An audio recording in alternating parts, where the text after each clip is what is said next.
Wunno Kadama azalidde bossi w'Omuwarabu bannange kyewuunyisa ate nga kituufu mbirina maaso ate ye munaye omwana jjajja Ichuli bwe yali alabirira maama we avuddeyo munaka ey'ekitalo ng'asaba obuyambi era n'asaba bambi omukulu Hamisi Kigundu bambi ate amukwatiddeko ku mwana kuba ye nga ye omukazi akoze ki alemereddwa byonna mbirina maaso awo Grace Kani naye talubuzeemu naye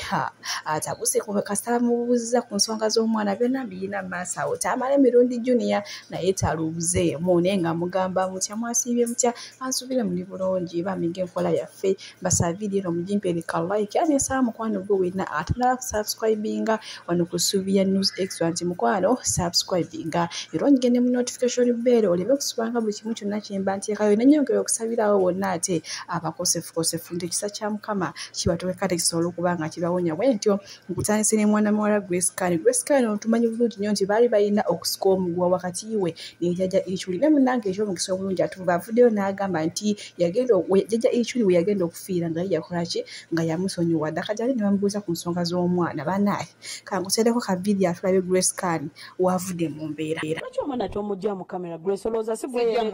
sijja mujjamu. Thank you. Tugende ku kirala. Tojja mujjamu. Lwaki tomukweka no, tugende ku kirala. Please. Tagenda vaamu. Tugende ku kirala. Tagenda kuvaamu tugende ku kirala. Watu wagala kumbuuza kirange nasiruka mu kamera yonko. Ndaga indiscipline. Ngenda kubanga sina mpisi era Seda Grace. Ati mu kugamba. Ate tuloze kwogera na ku mwana tuwaze kwogera ku management. Okay? Grana se bu mukwantu tukyasobola. Sweethearts. Kati weddemu. Pole pole. Ku mugenzi Chuli. Yagenda okufanga namusonyiwa ddaba nze sinyigira abantu. Naye era mbadde saagala tumuleete nnyo mu stories zaffe. But namusonyiwa. I forgave him. Byebyo ebya Grace Kani nga namwatu mbyewuliridde ne Grace Kani mutuufu banange omuzadde yenna tayagala mwogerera bubi mwana we ate nga tubitadde ku bbali tukyali ku nsonga z'abaana munnaye mwana muwala Kadama yakwata bukolokole kuwo n'ava Uganda najja timusiza abawalabu okuba nga akola kimu naye nga anoonya kasimbi akyuse ku bulamu bw'ensi eno munange we yajja aye yaddamu kubakagana naki na baba wawaka baba wewaka yabeera omusajja wewaka munaye okakananga akoze ki ng'afunye olubuto nga woolabawo ne munange bye twakafunawo baba mugambe ye tagenda twala mwana we Uganda waba awulira yayagala okudda Uganda asooka atula yonsa omwana we paka waliviira ku mabeere paka wamunamujja ku mabeere n'abanga takyayonka then ye waba ayagala akole ki adde Uganda naye nze nga mugenda okutuwa ku nzikiriziganya etuuka okuzaala omwana ekyeyegeza mubeera mulinaku we mukoze eki we mutuuse kati oba munaye nze nga nzinteesa nti baba wabanga akwagala munaye lwaki totuula n'obeereeyo Saudi banange byebyo mba abaana b'ennaku zino tebakyatiira ddala ate waliwo Kadama omulala alimbuzi leero lwekakasiza nti omuwala bw'asobola okuttira mu dakiika 10 n'ofa n'ovaawo naye baanamu ekintu seeko olwaleero wekiriddamu otuukawo sigenda kigumiikiriza ngenda kwetta temuwayirizanga omuntu yenna ndiba nesezeka siyinza kikiriza ate nga kiwedde ate nga era simanyi nti kiwedde naye si byangu simanyi nawe nyinza tandika kubanyonyola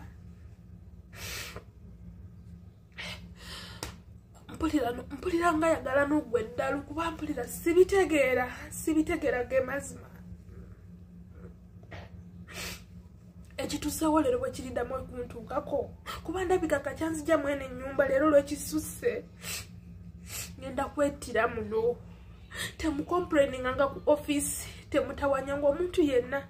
mundekanga ne banzika mu ddungu temwononanga sente nti muzza mulambo Uganda esente ezo muzikwatanga ne muziteeka awali omwana wange kuba leero lwekakasiza nti osobola okufa mu minutes emu kino nkikolanga kiraamu kuba sikiwa bwe kiriddamu okuntukako sijja kubeera mugumiikiriza nga bwe ngumiikiriza kati nga nakati sinnatereera ge mazima si byangu naali agadde obanyumiza naye mpulira obwongo tebunakomawo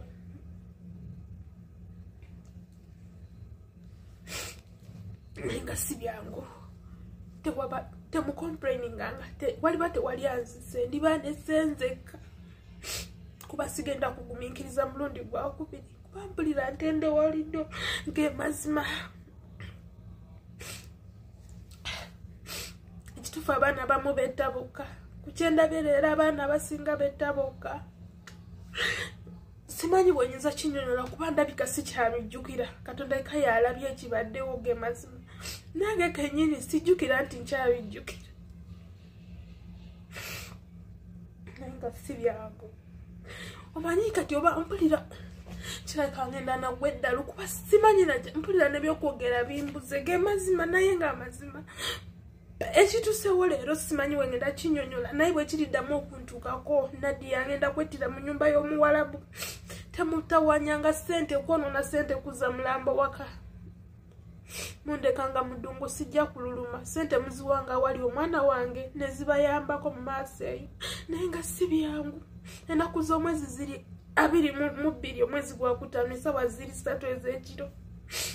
naye si byangu kana tunulidde oyo omuwala gwe bayita Faith eyavudde n'agamba nti MC Katsi yamusiiga HIV muwala oyo musiru kubanga if you play sex n'omuntu nga tomukebezza then what do you expect ojja kufuna obulwadde ne wataba HIV abantu balina ebirwadde abantu balwadde simanyi kiri mu bawala ennaku zino abawala tebategeera oba tebasoma nga n'omwana wa P7 akimanyi if you play sex with any person nga tomukebezza there are chances ogenda kugetinga HIV kati omuwala ono ya playing sex I think they had something ne Katsi abawala bwe batyo babeera mu mabaala baagala nnyo obulamu obuli ize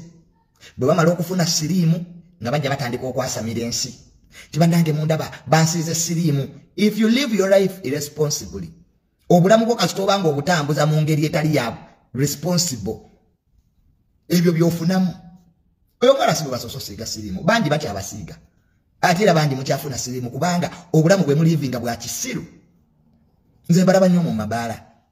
n'olaba omuwala kubanga alabye sereebu naggwamu yenna you are going to spend most of your days ng'omira ddagala mwe bawalamu mukyabonaabona bwe mutadde mu magezi kati abe kyatuuseko oyo omuwala Faith kulivinga bulamu irresponsibly buli wolivinga obulamu bwo ng'omuyaaye era nebijja okutuukako bijja kuba byakiyaaye buli wolivinga obulamu bwo ng'omuyaga era ebigenda okutuukako bigenda kuba byakiyaga nze ndabye abawala abajja ne bakiraiminga nti MC Katsi abasize sirimu they have something in common they are stupid bajja kusiiga obulwadde omuntu ne mugwamu kuba serebu simanya mu dating celebrity abantu balwadde people sick things agenda na muntu nga tomukebeza and gwe nolowooza nti you are going to enjoy eddakiika 3 zigenda kutta obulamu bwonna just 3 minutes of excitement ekyabawala mu kiyigi mulekerawo okulivinga obulamu bwammwe irresponsibly omuntu ne siriimu naakwe how can you sleep with the person nga tomukebeza really nuva ino tandika okwasabira ensi nzondaba those are the choices you took kweko okusalawo kuwasalawo people mulekerawo okugamba nti ebintu bibatuuseeko nga temutegedde MC Katsi talina musango na mulundi n'ogo abawala be bamweteekako bajja funa kye banoonya ate era nga bajja kukifuna sinamu MC Katsi yekka abantu bangi balwadde people sick ninze ndaba abawala yenenena naggwamu ogenda kulwala I promise you ogenda lwala mubeera mu mabaala mwagadde nnyo sente ez'amangu kati omuwala Faith oyo omulaba ayinza okuba badde n'abasajja nga 7 mwe nga mutunulidde Katsi yekka alabika yalina abasajja nga 7 nze wano nina abawala bemmanyi ayina abasajja 8 ayina amusasulira rent ayina amusasulira ennyumba ayina amuzimbira ennyumba ya maama we naye kwabo 8 basatu balwadde mwesirimu ali Uganda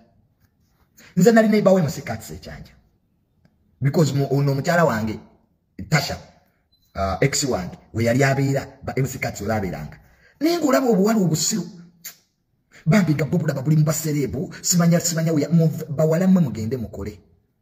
mutandika okulivinga obulamu bambi kati listen tata wa Faith the man is disappointed nze simanyi muzimu guli mu baana bawala they don't learn